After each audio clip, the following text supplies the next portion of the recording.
Let's try to use our knowledge of systems of equations using substitution with a few word problems. Our first example here has the sum of two numbers is 18 and one number is twice the other. What are the two numbers? So step one is to look for those key words. I see here that we have the words sum and twice. So I'm going to use those now to write my two equations and then solve the system and check my work. So when I see the sum of two numbers is 18, I'm going to start by writing a let statement. So let x and y be the two numbers.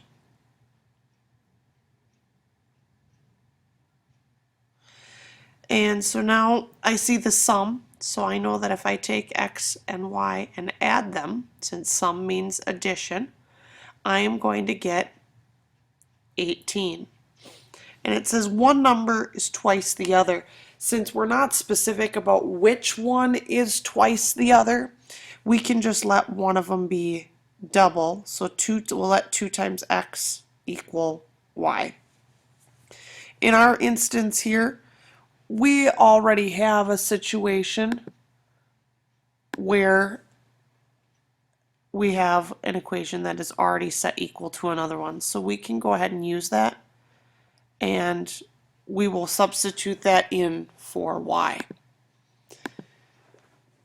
So when I do that, I get x plus y, which is 2x, is equal to 18.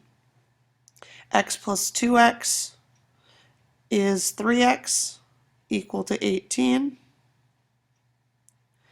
Divide by 3, we get x equals 6. Now I'm going to go ahead and put that back into the other equation, and I get 2 times 6 equal to y, which means that 12 equals y. So my two numbers are 6 and 12. In this particular instance, because we're not talking about graphing it, and we're just talking about two numbers that we specifically assigned x and y, we don't have to write it as an ordered pair. However, if you would like to write it as an ordered pair, you may. Our second example, we have a total of $12,000 invested in two funds paying 9% and 11% simple interest. The yearly interest is $11.80. How much is invested at each rate? So I see here for our keywords, we've got a total here, and we've got 9%, so percent's going to be huge, and we have and. So when I see a total, first we need to let x and y equal something. And in this case, when we say a total of amount of money is invested, that means that, and we say how much is invested, therefore x and y are going to be the two amounts invested in each account.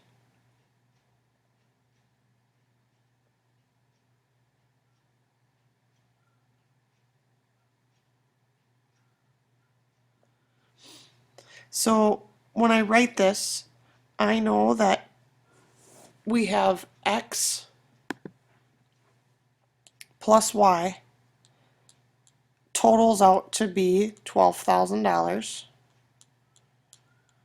I also know that my interest is $11.80 when I invest it, and we have yielding at 9% and 11%. But if you recall, when we put percents into our equations, we have to put them in as decimals. So we have 0.09 times x plus 0.11 times y. And if we multiply those by those amounts, we get our interest rate. Being that that one has decimals in it, that one would get rather messy if we use that one to solve. So we're going to solve this one here.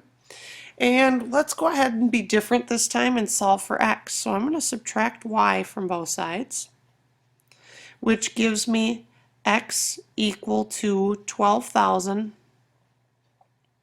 minus y. And I'm going to put that in for my x here. And so when I do so, I get, I'm going to go ahead and hold on one second. I get, never mind, 0.09 times x, which is 12,000 minus y, plus 0.11y, is going to give me 1180.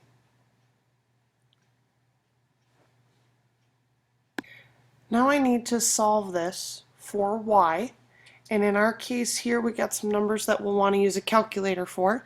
So when I distribute that 0.09 times 12,000, I get 1,080.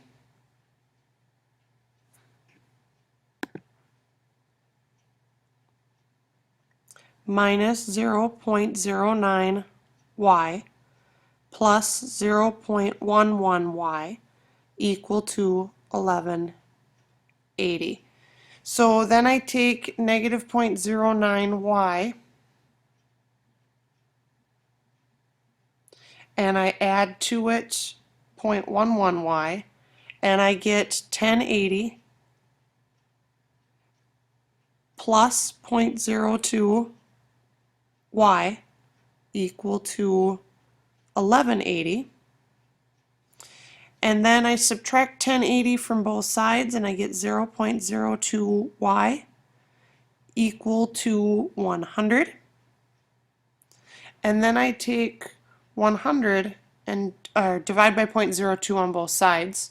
So when I take 100 divided by 0.02, I get y equal to $5,000. So then I can go ahead and put that back all the way into my original equation, and x plus 5,000 is going to equal 12,000, and I know that therefore x equals $7,000. So now I have my two solutions, so I will go ahead and highlight those. You have $5,000 and $7,000, and you have the final solution. Your next job is going to be to take these two problems. First one is straight up solving with substitution, and the second one a word problem. Do your best with them and bring your questions with you to class tomorrow.